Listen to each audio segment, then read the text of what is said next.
Nope.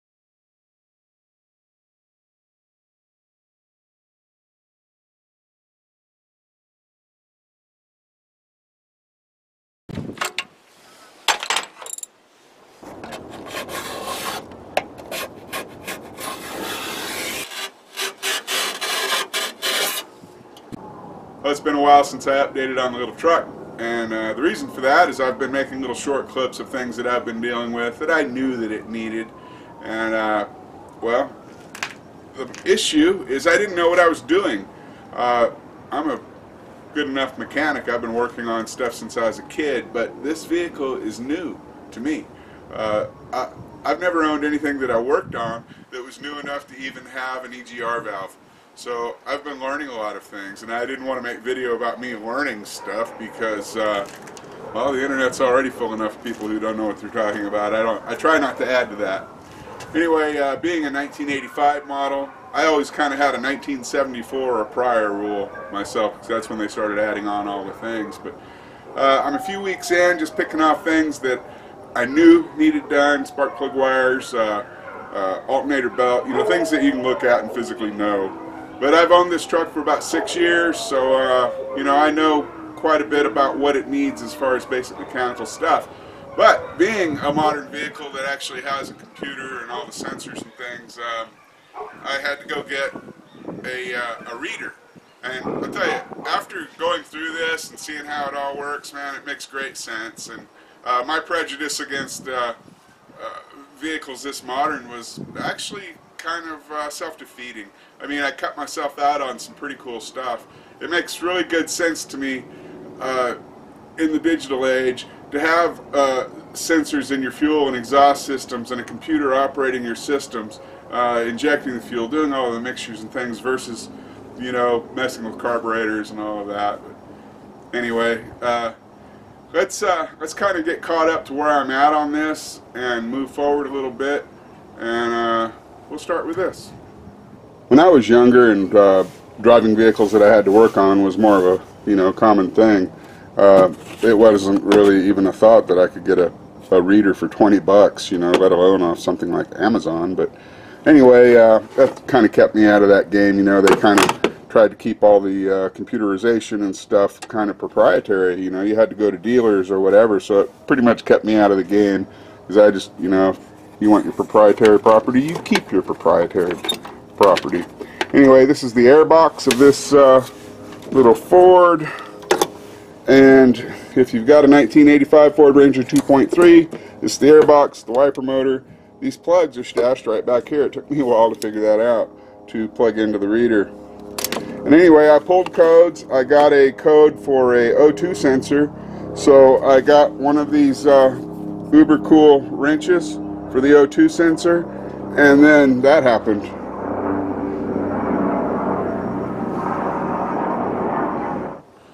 Well, that escalated quickly.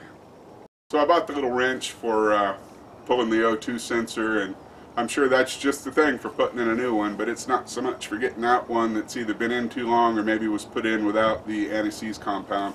I came out here 2 afternoons in a row, messing around, putting as much heat in there as I dared to, because I didn't really want to start a fire in my engine compartment. I hate cleaning up after fire and flood, so since I really didn't know what I was doing anyway, because I've never handled a sensor before, I never got to break one open and see how they're made, I just didn't know what I was dealing with. I decided to go ahead and just pull that manifold out, which led to a string of problems, you know, just like my buddy said it would, but it's not like I didn't know. It ain't like I've never pulled a manifold before. But they were betting on broken bolts from the manifold into the engine, which did not happen. Those looked great, but I just ran into all the other problems that you could.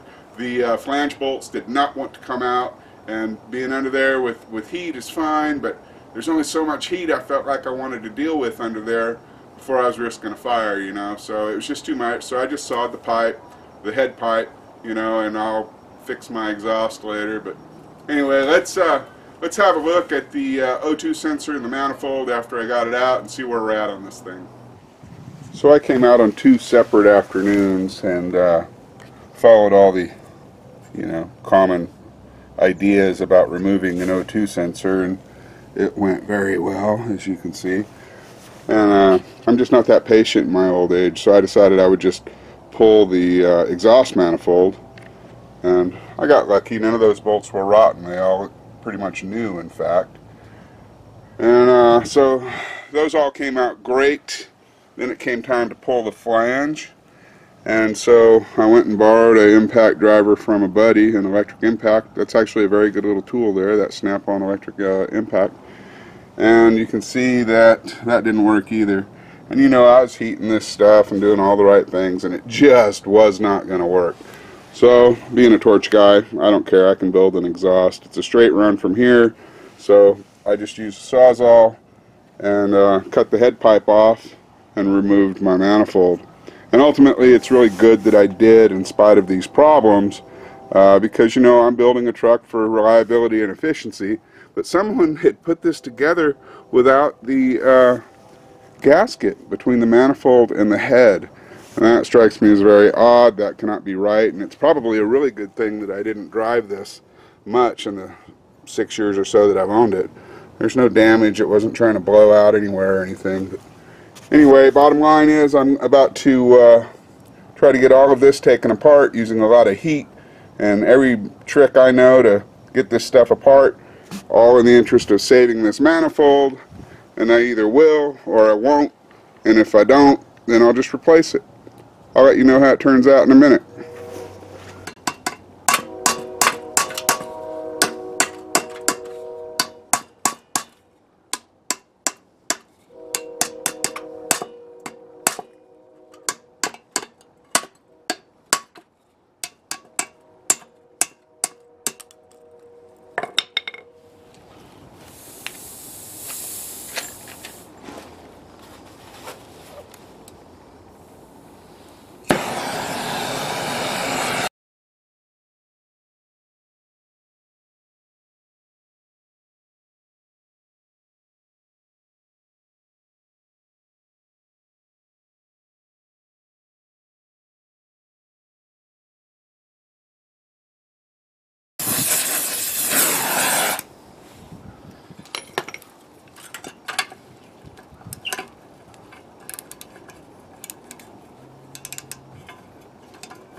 Order of the day.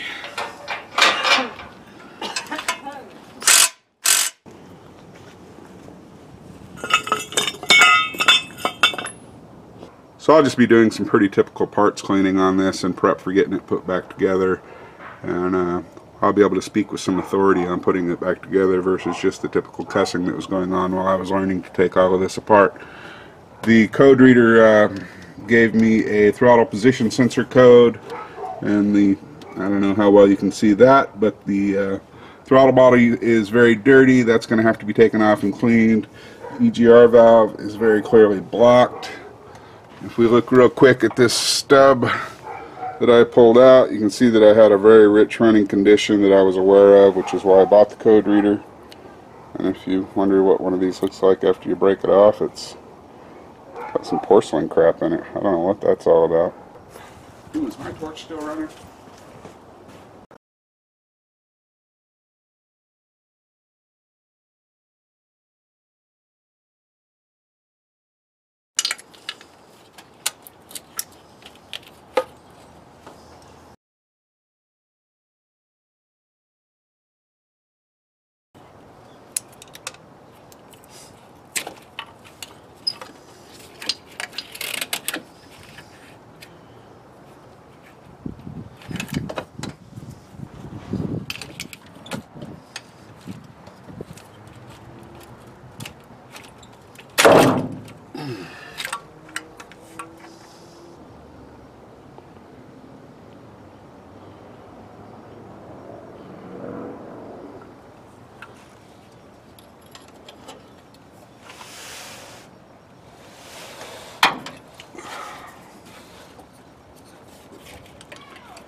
I've got the exhaust manifold just kind of sitting in place, hanging on a stud. It's just waiting for a tap to come in. I want to chase the threads on the holes where it bolts to the rest of the exhaust. I probably wouldn't bother if I wasn't planning to keep this. I could just run them in, but since I'm probably the next guy that's taking it apart, I'm going to be fixing it. It's kind of the nature of this whole deal. And just for fun, I thought we would stress test this VHT Wrinkle Plus paint on the exhaust. I know it's going to burn off, but let's see how it does, right? And I'm pretty much just going through here and cleaning and checking for problems. I pulled the exhaust or the throttle bracket off that holds the cable just because it was rusty and crusty, and I thought, well, I'm just going to pull it off. It's just 2 bolts and give it a clean up, just cleaning up under the hood, you know, and looking for problems. That's pretty obviously not good, so I'll be fixing that. And it wouldn't matter that I fixed the Egr valve and cleaned it. You know, this end of it goes down to the exhaust manifold, and it has this electrically actuated diaphragm on here that opens and closes it, and it basically just opens a passageway that goes from the exhaust and right in through this hole into the intake manifold. And it wouldn't matter that that works if I hadn't noticed that the entry to get in there is blocked. The little hole that it would use, the passage to for that gas to come from the Egr valve into the manifold is blocked, so I'll be running a wire through that. That's pretty much where I'm at for today. Just clean and fix. This little 85 2.3 has a tube on the top of the oil cap that goes right into the throttle body, and I notice I'm getting a lot of back pressure out of this. I think I've just seen quite a lot of built up carbon and stuff that looked like it had come out of the crankcase in here. This thing was a bear to clean, and I got a habit after I clean things, I paint them because it just kind of lets me know where I'm at on my vehicle that I plan to keep. I wouldn't do it on something that I was just moving through here. Not that that even happens anymore. So I need to look up the Pcv valve, and on this 85 2.3 it's kind of in line on this hose right here. There's a lot of question about where these Pcv valves are on these things, and they put them in some really weird places on these little 2.3s, but anyway, on the 85 it's right there, that little gray space between the two rubber hoses, and I've got to pull that out and clean it and make sure it rattles, which means it works, and that will verify that I'm not getting blowback past my piston rings coming out of that valve cover and into my system.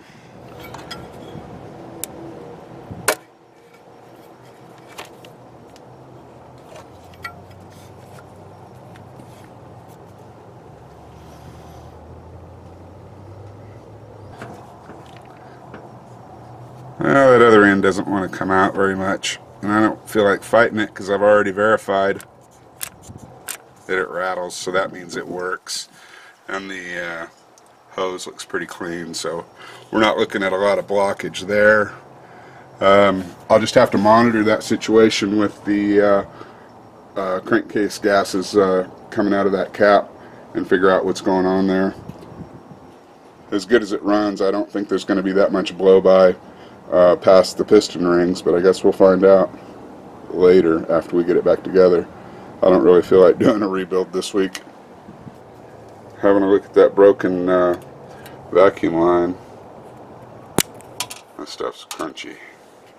No wonder it got a bit brittle and broke. May just have to replace this. Looks like there's been a little heat on this anyway, so I'll have to open that up and see what's going on. That green line goes back there into somewhere. I don't think it'd be a big deal to just replace that though. It doesn't look like it was doing its job anyway. That particular line is cooked right into that cover. So just one more little thing to fix, right?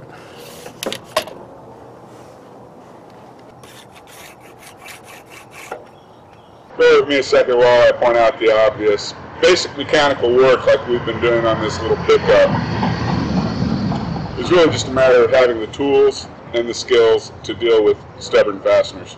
Your bolts, screws, clamps, whatever you might find under the hood. Beyond that, it's about having the patience to keep removing things to get to the part that needs repaired. In order to know what needs to be repaired, we're getting into diagnostics. And that used to be the real trick about vehicles, was you had to know about them in order to diagnose it, to figure out what was wrong, to make those repairs. And that's the very cool thing about this. This is my first experience dealing with this. Like I said, I've never owned anything new enough to even have an Egr valve. Now it's 1985 all of a sudden, and I've got an OBD reader and a computer, and you know, I pulled some codes, and the right reader for the vehicle comes with the right book to tell you what the codes are. And let's have a quick look at the codes I pulled and how we wound up where we're at on this truck, and then we'll get into putting it back together. The most difficult part of using one of these really is just figuring out where to plug it in on your vehicle. After that, it's a real simple matter to just follow the instructions in the book and pull some codes. These are the codes that come off the little pickup, 23, 34, and 41. And simply reference the proper section of the book to see what the codes mean. Through the power of movie magic, I have a exhibit here so that we don't have to look at all of that small print.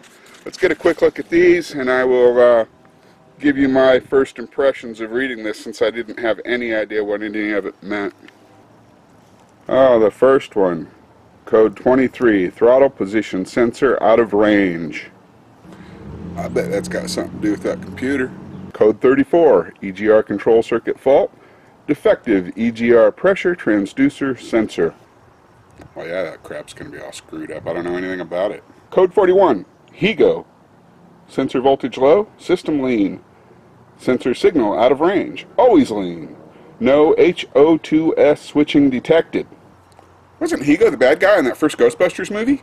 So in the automotive history timeline, I'm just the right age to be that kid that got to shut up and hang out with the older guys that were working on the old cars. That's how I learned what I know, hanging out with the old guys. That's why I've always just stuck with the old cars. It's what I knew. And this newer stuff, I've known for 30 years that if your check engine light comes on, it's probably the O2 sensor. I didn't care about that because that was just heretics getting what they deserve, messing with all this pollution control stuff that probably come out of Sacramento.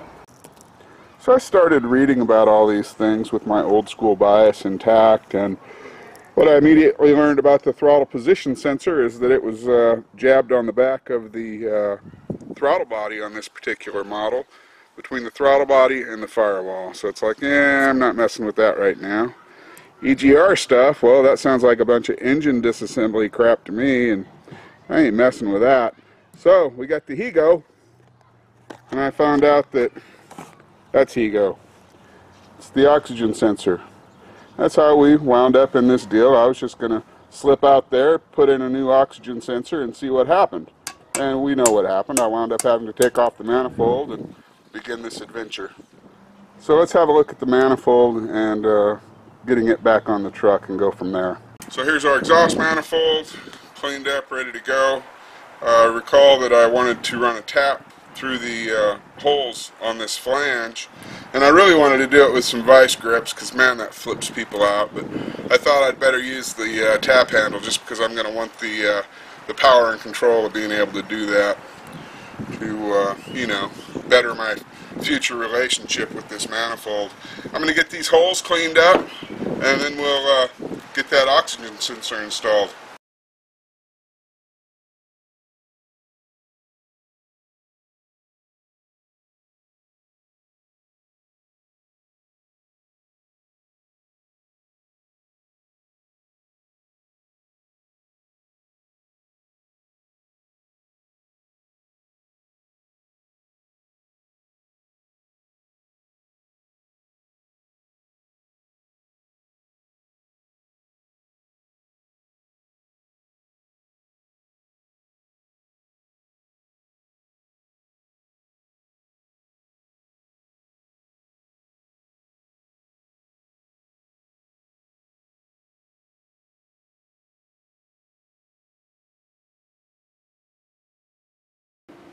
Giggity.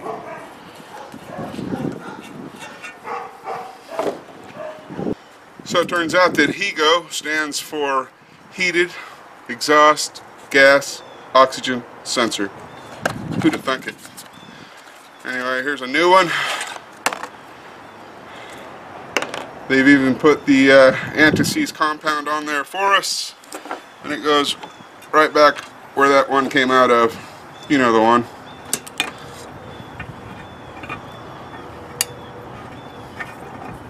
Oh, come on, don't make me chase that hole.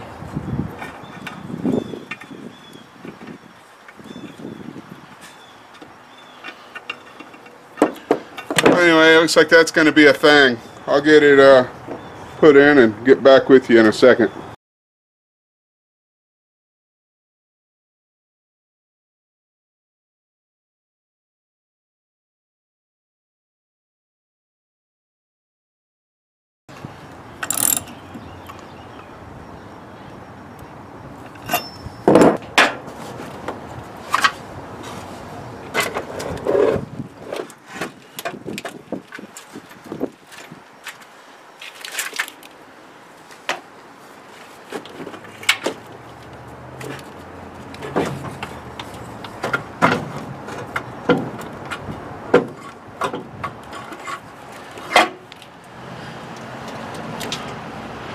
There we go.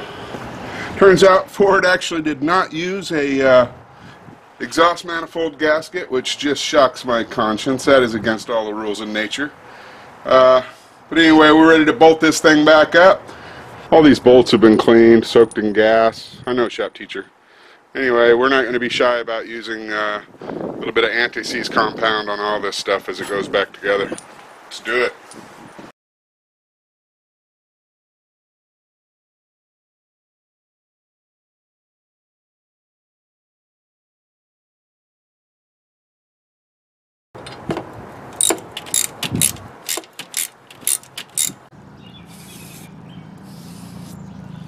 I didn't go into this during disassembly, but in order to get that manifold off, I had to take this big air hose off that goes from the airbox over to the throttle body. But I did show you what happened when I took that off. Ew. No way could I run that dirty throttle body on this truck and expect to have efficiency and reliability, which is our goal here. That takes us to the space behind the throttle body, between it and the firewall, and our next error code, the throttle position sensor. Let's have a look at that thing real quick.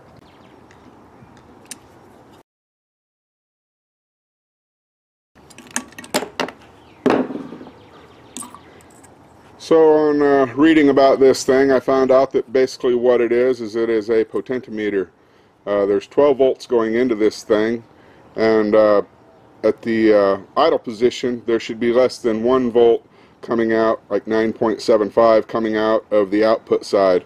And then as it's turned by the slotted end of the shaft on the butterfly, that voltage increases. So I guess it's sending a message to the computer about how far the butterfly valve is open when you push on the throttle. Now, I had intended to just replace this, and I did order one, but they sent the wrong one, and that's a hassle. And anyway, reading more about this, I figured out that the truck wasn't really exhibiting symptoms of this being bad. The voltage was just out of range, and I suspect that's because of all the carbon that was built up back in here, holding the butterfly open just enough to turn the potentiometer high enough that the voltage was off for the idle position. I can see dents in the plastic where these washers were, and I'm just going to reinstall it exactly like it was. And I bet you that just a good cleaning like has been done will get us through on this one, and we don't even have to buy any parts. Pretty much every EGR valve I've ever seen looked about like this one did when I first took off the EGR tube. And that EGR tube is about the toughest part of dealing with one of these. I got lucky and it broke right loose off the exhaust manifold, and then it was a small deal to get it off of this one. I knew I'd have to clean this system up, but you know, that's never quite enough. I decided to go and dig in and find out why anyone would want to put perfectly good exhaust gas into an engine. Yeah, it's nighttime and I'm still out here, but you know, doing this work is a lot faster than doing this work while making video about it. I need to get this truck out and get this video made for you. Anyway, I have cleaned and tested, don't judge me, the EGR valve. It's vacuum operated through this tube here. There's a diaphragm in here that functions it, opens and closes this valve when vacuum draws it here. There's a steel rod that passes through that actuates switches inside of this housing to send signals to the computer. This is the vacuum line that I disconnected from the EGR valve. It's got a little vacuum canister on it to increase the volume of vacuum available to actuate this thing. And this might seem like a lot of detail, but this is going to really help somebody that happens to be working on this particular truck in the future. So bear with me. I'm going to bolt this on with a new gasket and with the EGR tube that goes down to the exhaust manifold.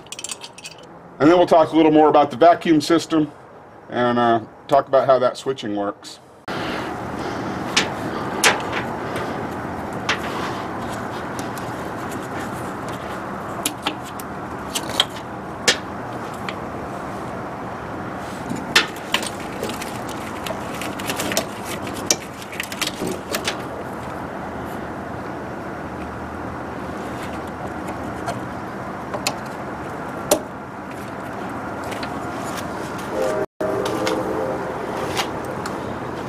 So that's it for the EGR valve. Let's bolt up this throttle body with a new gasket. The throttle body has a few places that rubber lines hook to it. This one at the front goes to the oil cap, remember? This one goes to the second hose on that big air tube that goes across to the airbox. And underneath, there's a vacuum line. And what that one is See if I can find it. There it is. Yeah. That one is this hard plastic line that goes right over to the charcoal canister. That's the line that goes right under the bottom of the throttle body.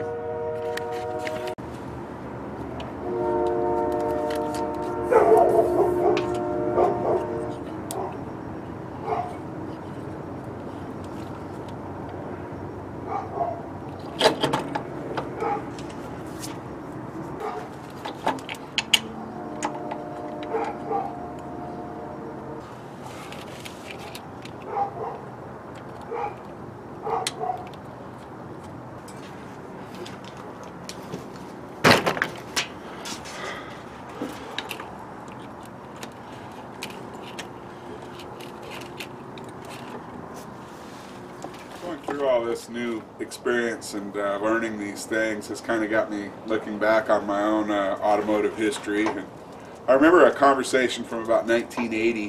One of my mentors, I asked about the EGR system.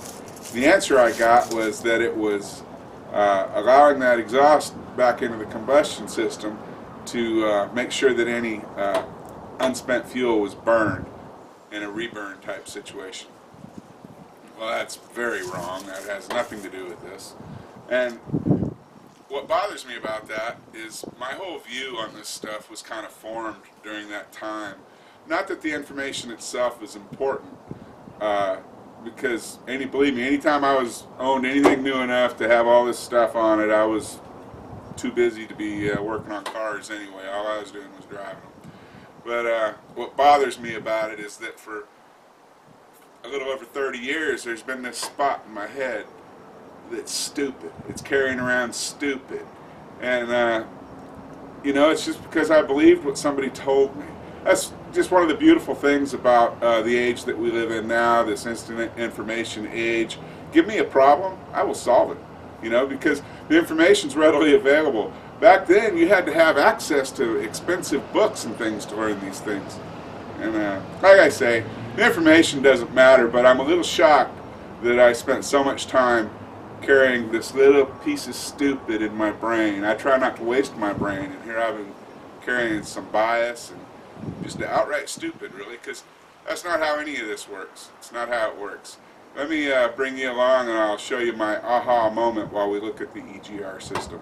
So back when I was learning things from people that I didn't know were stupid at the time, I would much rather have had the answer of I don't know than a bad answer. That would have spurred me to maybe look if I was that interested.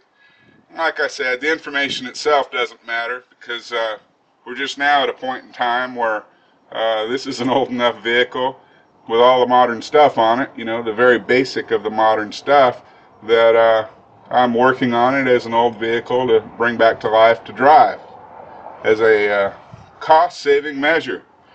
That said, let's talk about this EGR. The EGR valve it has nothing to do with reintroducing exhaust gases to burn the fuel that wasn't burnt in the initial combustion process. That's just nuts, actually, now that I think about it. There's no reason for there to be unspent fuel in an exhaust. And finding out what this thing actually is about verifies that. What goes on is the EGR valve will open to allow that exhaust gas from the exhaust manifold into the intake manifold in the interest of cooling the combustion chamber to keep it under 2,500 degrees so that it doesn't produce, that the combustion process doesn't produce oxides of nitrogen, which the state of California have deemed to be a pollutant. I guess that is a pollutant, whatever, I don't know, I'm not that kind of scientist. What's in that for me, though, is that it's cooling the engine. Well, that can't be a bad thing, right? What we're looking for here is efficiency and reliability. Well, a little bit of cooling in the combustion system, well, that's just going to add to longevity of this engine. That's probably not something you're going to want on a hot rod or something, but for a little pooter car like this, man, that's actually probably a good thing. So, how does that EGR valve work? we know that it's got a sensor on it here that, oh, I guess the computer knows probably not only if it's opened or closed, but even how far, based on the rod moving whatever's going on in that electric switch there. And then it's powered by vacuum. You remember we broke this vacuum line somehow. So let's get a peek over here and peel all this off. We know we got a melted spot over here, so that this wasn't working even though it was not broken up here, it's melted down below, so it's not working. But let's peel all this open, because I'm going to replace all these lines anyway. But let's go in and see what happened down here and where it goes and how it's supposed to work. I'm going to snip away this plastic sheathing from around these vacuum lines where it's been melted in, so I can see what has gone on without creating any new damage.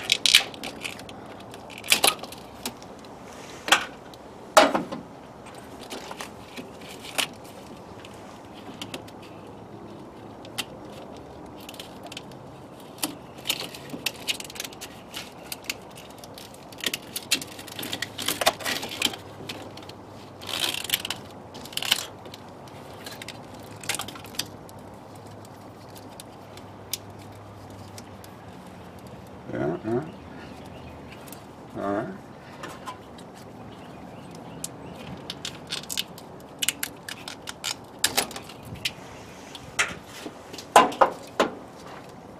So, all of these vacuum lines were cooked apparently, except this red one. The big black one's melted enough to have a hole through it. This black one, pretty well cooked, and the green one is absolutely fried. So all of these vacuum lines coming off the intake were doing about no good whatsoever.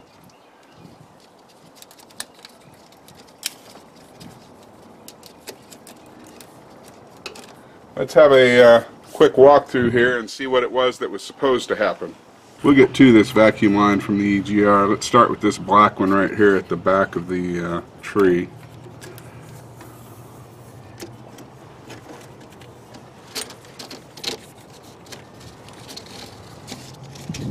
It goes to the airbox lid, and then there's one exiting the airbox lid, going I don't know where.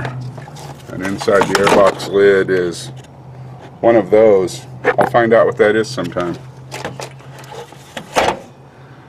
And in the interest of helping out the next guy, I've unbolted the airbox. I wanted to clean it anyway. I hate a dirty airbox, and it gives us more room to see what's really going on under there. Let's have a look at this red line coming out of the vacuum tree on the intake. Comes down, makes a bend, goes over to the vacuum reservoir that the airbox sits on, and it exits through this line that I've apparently broken with just this little bit of handling because they're so brittle. And that line comes out, bends over, and it ends up over here at what are apparently vacuum solenoids. What goes on here is switching. It opens and closes a valve to allow this vacuum in the red line to be opened up to the green line, which is the line that we have come to know and to love as the vacuum line for our EGR valve, thus creating a digitally operated electromechanical device under the hood of this crappy little pickup.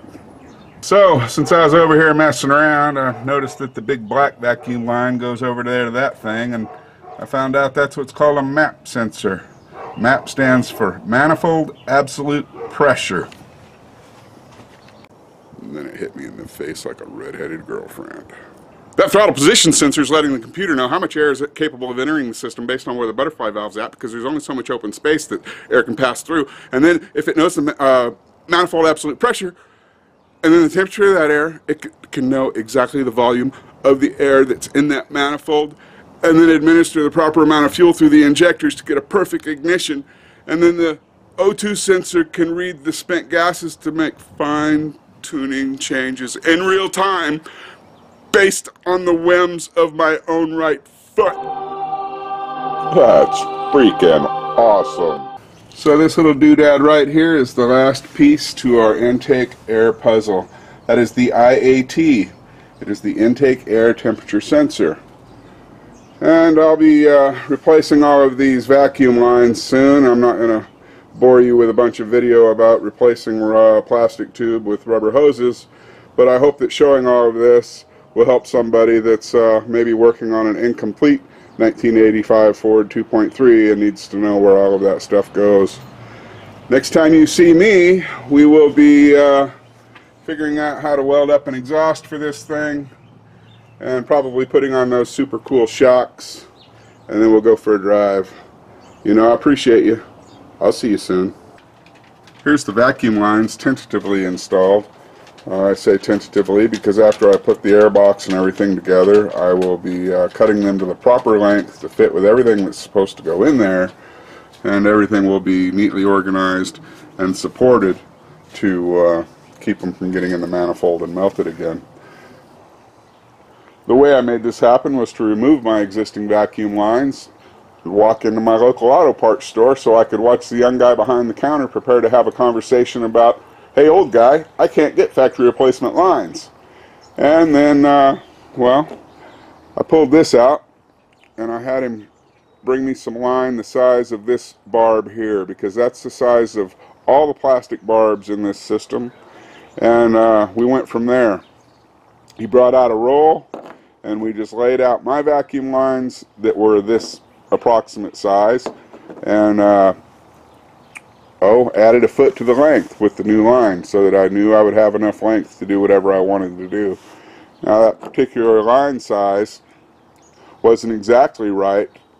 It was a little small for the barbs coming right off the manifold, but with a little bit of lube I managed to fit them on just fine.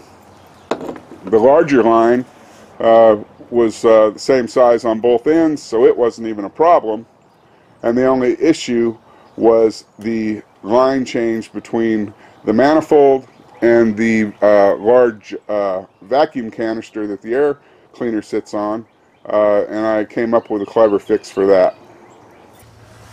You can get a little bit creative with vacuum hose. Now remember, all of the barbs on this manifold tree are the same size, yet I've got a small line here that I managed to fit on it with just a little bit of lube, but it also fits that larger size. I couldn't get away with any tricks like that down here at the vacuum canister because the lines were just too big coming out of this box, so I had to use the original fitting, but fortunately the small line is the same size as the outer diameter of the old plastic line. So I'll put a little RTV silicone on this carefully so I don't block anything up, and just slip it back on, and that should be just fine. I'm going to scrub down all this airbox stuff and put all this back together and get this hood closed, because I don't know about you, but I'm pretty tired looking at it under here. We'll get that exhaust welded back together, and then we'll have a look at getting those slick new shocks put on this thing. Then we'll go for a ride.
don't think science has developed a camera capable of catching the amount of suck that is going on under here right now, but setting it up was worse than this. I decided to go ahead and weld it in place, because if I take all this junk off here, I'm not going to want to put it back on.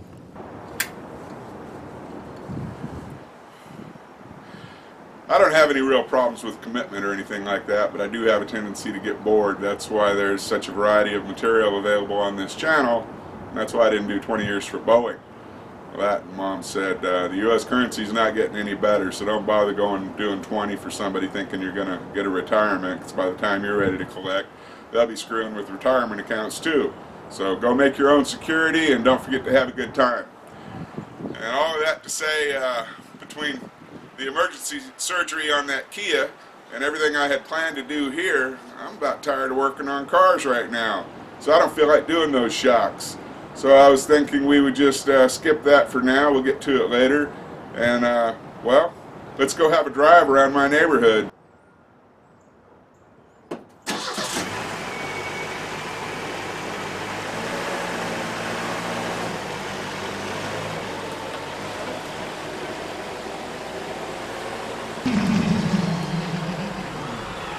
What do you want for nothing? Rababisky? You know, if you'd have thought about it a little bit, you'd realize that I don't really have the money to take you to Disneyland, but it is about time for your annual checkup at the dentist. Yeah, so the truck's not running very well. It doesn't surprise me. What we've done so far, you know, we cleaned up the EGR system. We cleaned up the throttle body and had a look at the throttle position sensor. We replaced the O2 sensor. So now the computer's getting a little more valid information, and it's not like running in a default mode where everything is bad. And so we're having a look at this. This is the IAC, the idle air control. And what it does is allows the computer to regulate the amount of air going into the engine separate from the normal intake system. It's a pretty slick thing. Right away we can see that there's a difference between the old one and the new one, and that the old one has a third mounting hole here and takes up a larger area on the side of the airbox where it mounts, whereas the new one does not. Other than that, they are identical. And I did my homework to see if this would indeed work, and apparently they work exactly the same. And the only difference is that third mounting hole, which is not important, because by checking the gasket surface here, we can see that this third hole really has nothing to do with that. The gasket sealing area is just right where the two holes are. The way that this thing's functioning in this system, see, it's got the two holes that match the airbox, and it's basically just a valve that opens and closes to determine how much air is able to pass between these two holes.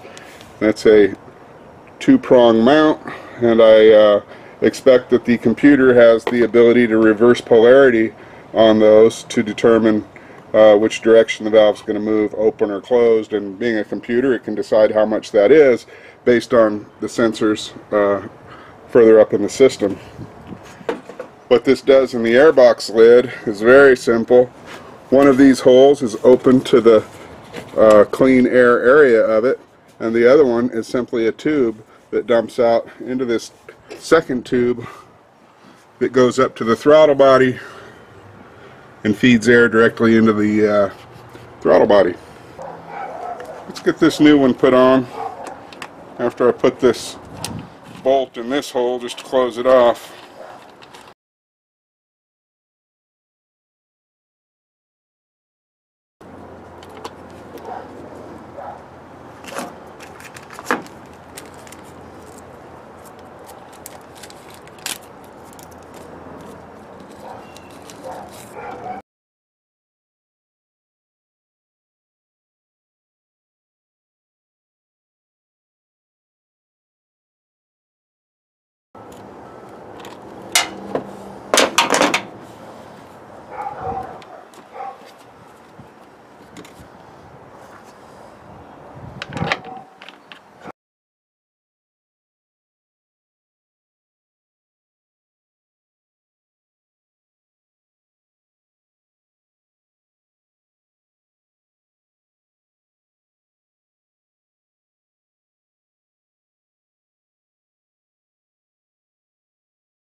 Well, this is usually more fun with at least 2 dudes, but it's not too bad by myself.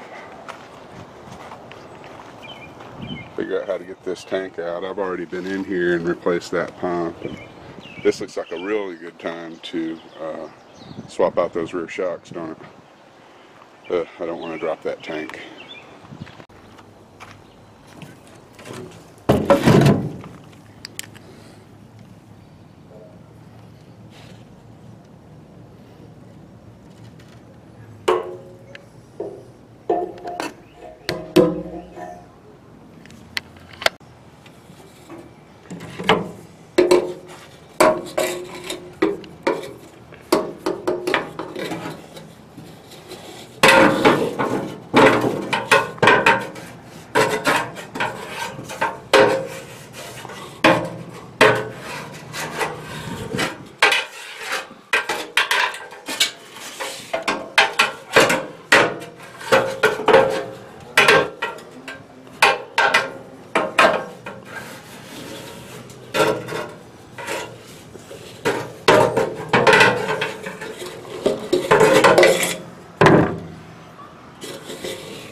Fine.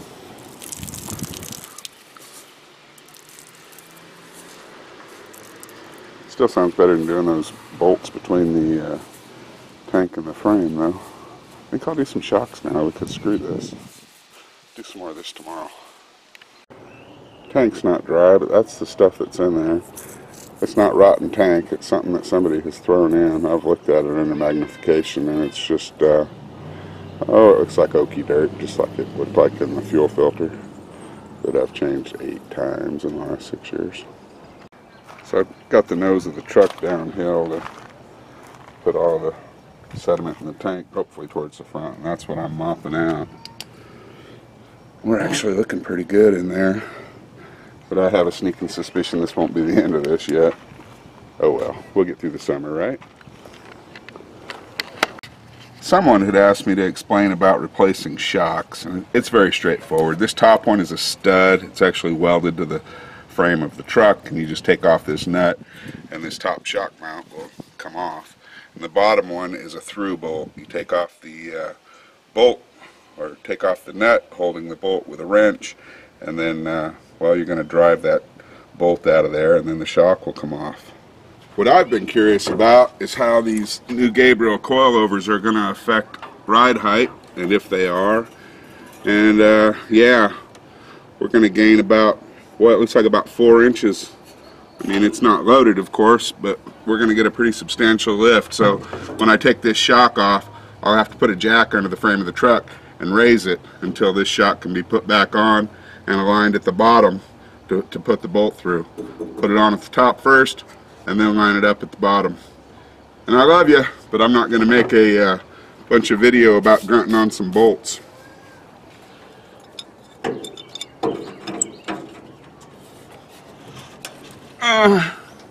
Mommy.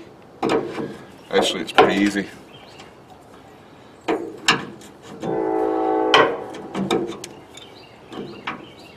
Huh. Man, I've had that wrench a long time and I just broke it. Wow. It's not broken, it just came apart. Got all the pieces, we're good. I found the problem why it wouldn't take gas very well. That's it right there. That piece is supposed to fit into this filler neck, and they both fit down through this large tube, and this tube was obviously disconnected and just kind of blocking the way, so it's making it kick back a lot of gas. Easy fix, caused by the last dumbass that was in here. That little pickup's going to sit proud on those. Hope the neighbors don't start thinking I'm uppity. Ought to be a little better ride, I think, too. Those are beyond worn out.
So this is our old shock absorber, and the game here is pretty simple.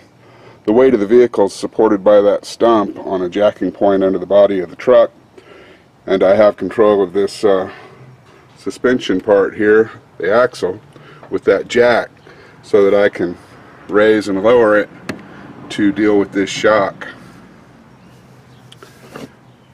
The shock's pretty easy. It's threaded on top, so I've got a nut up there I need to remove, and then at the bottom it's just a bolt going through the bottom of the shock. There it is. That has to be removed, and then I'll raise and lower this axle with that jack to make sure that I can line up the new shock in the position of this old one. I'm not going to video all of this for you because I'm going to be in there making love to that thing, and well, it's going to be kind of dirty. And there's not really going to be room for the camera. To give you a general idea of what I'm going to do here, I'm going to put a little penetrating oil on top of that shock on the nut, and I've got a proper sized wrench, in this case a 14mm, that, yeah, you can see why I'm doing it the way I'm doing it, because this is no fun. I'm going to try to get it just stuck in here. Wow, it doesn't want to fit. The other side was 14.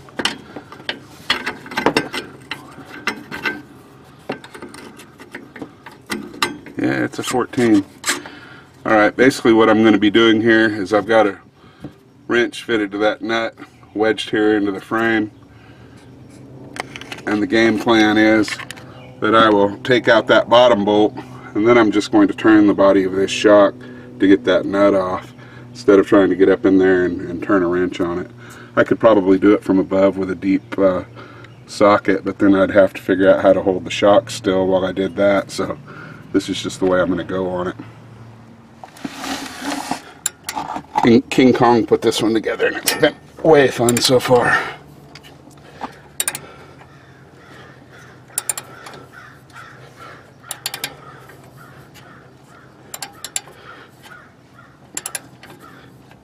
But I got it to break loose.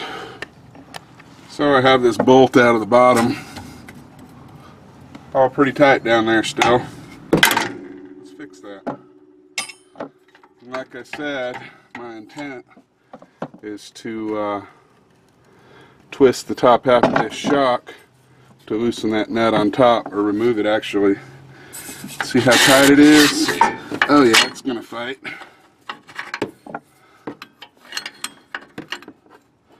So we need to get serious about all this now, but at least now I can turn this nut and hopefully get my wrench on better.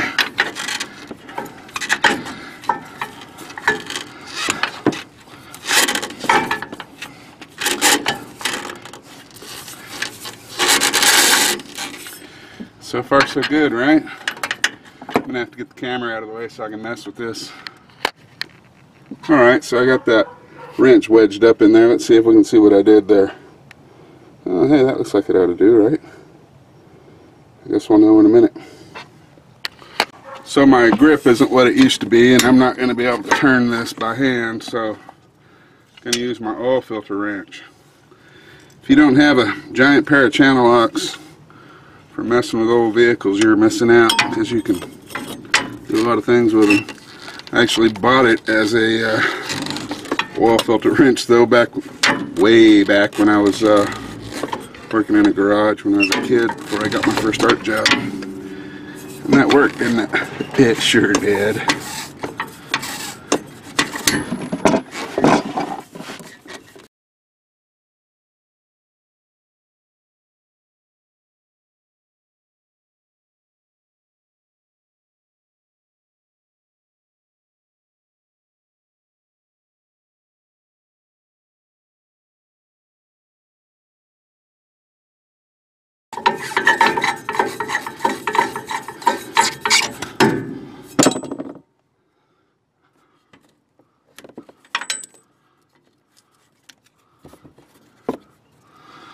Old rubbers.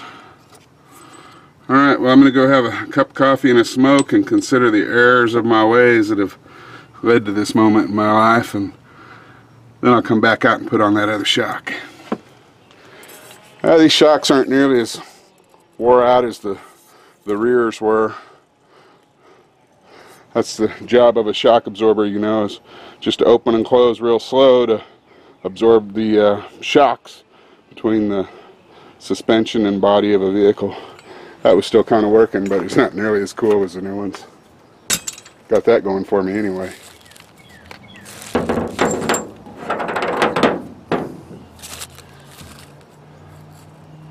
Alright, so we got our new shock and our bag of new junk.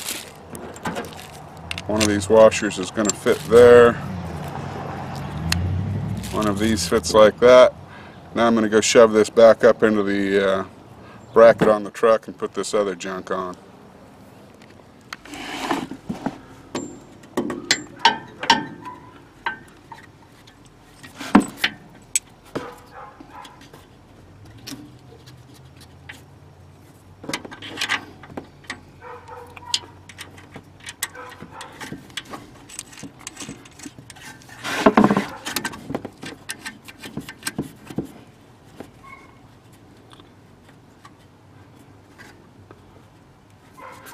Alright, I've got that finger tight.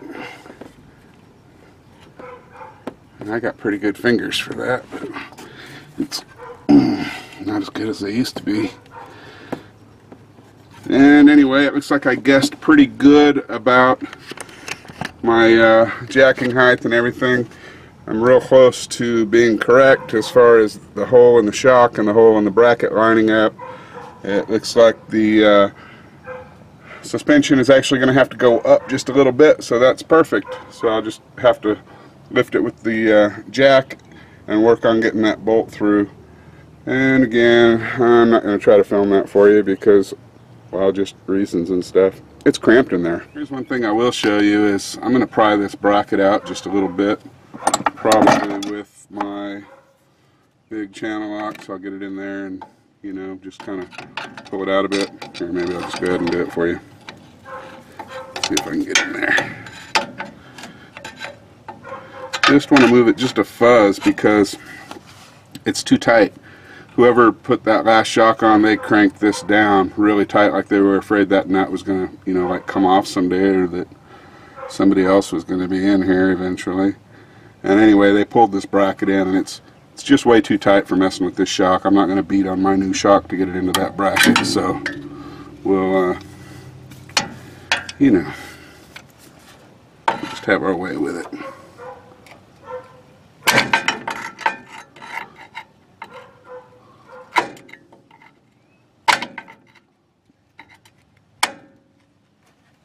There we go, that ought to do it. Let's find out. Yeah, that'll be better. Won't be near the beating around that there would be. And what I'm going to do now is I'm going to put that 14mm wrench on top of this shock again, and I'm just going to turn the shock to tighten it.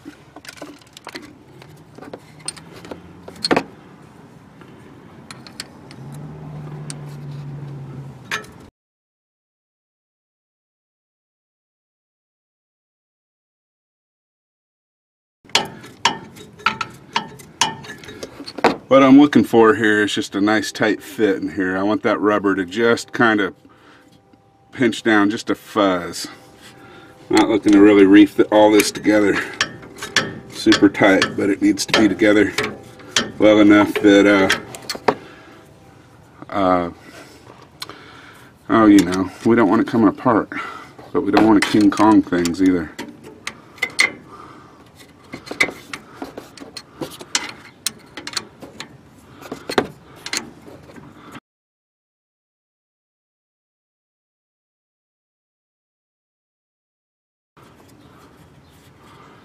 Yeah, that looks pretty good. Alright, so now it's just a matter of banging this bottom together. So the idea is going to be to get the hole in the shock lined up with this hole, and we can obviously see that this piece needs to come up to meet the shock. So that looks like a pretty fair alignment between that hole and that hole, you know, side to side. and I will just put the jack on it and see about lifting this up and see if it'll slide into place, and then you know, just slide the bolt back in and put the nut on it and call this done.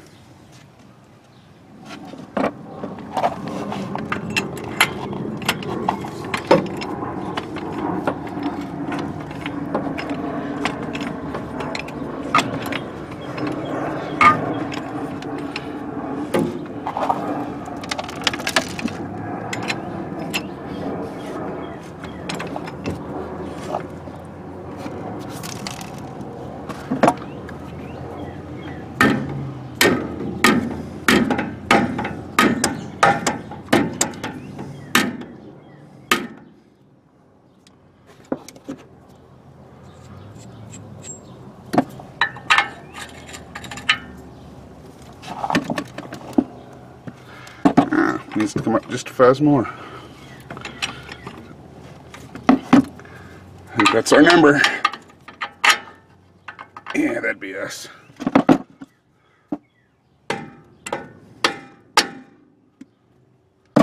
Just like that.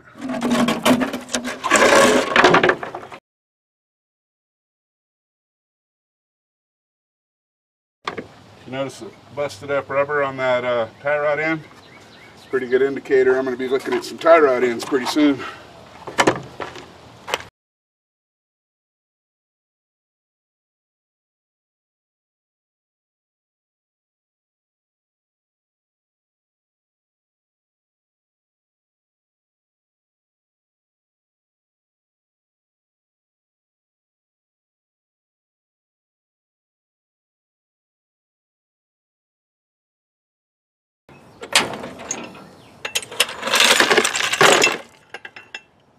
You ever wondered about that jack handle I cut up to make a receiver? I added a piece of pipe to it. Nice fat one I got a hold of.